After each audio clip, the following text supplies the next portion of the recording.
I'm Dan Ackerman, and we are here taking a look at the Asus Zenbook UX31A. Now, we've already looked at a couple of these Zenbook laptops, the UX32 models. Those are a little bit thicker, actually. They're either less expensive and kind of more budget Ultrabooks, or they're more expensive and have Core i7 processors and discrete graphics cards.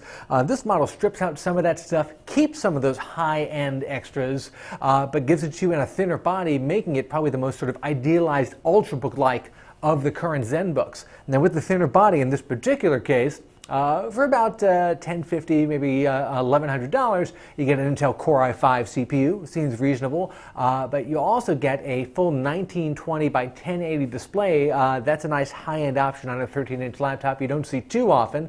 Some people even think that's too high res, makes it kind of hard to see text, but you know, I don't mind having the highest res screen possible. You don't get the discrete graphics that we saw in one of the slightly thicker UX32 models. In this case, you just have the basic Intel HD 4000 graphics, and that's fine for basic casual game playing, maybe some older games, especially if you turn the resolution down a little bit. I find the front edge of these Zenbooks to be a little bit sharp. You put the heels of your hand there, they kind of cut into you just a little bit.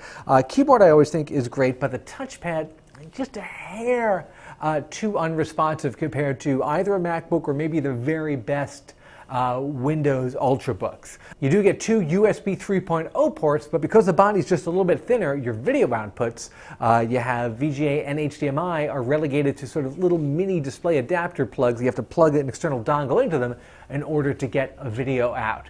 Now, with the Zenbook, you can go less expensive and get something like the UX32A, which is under $1,000. You get more expensive, get something like the UX32VD, which you've also reviewed, which is really nice, has the high-res screen and discrete graphics. That's about $1,200.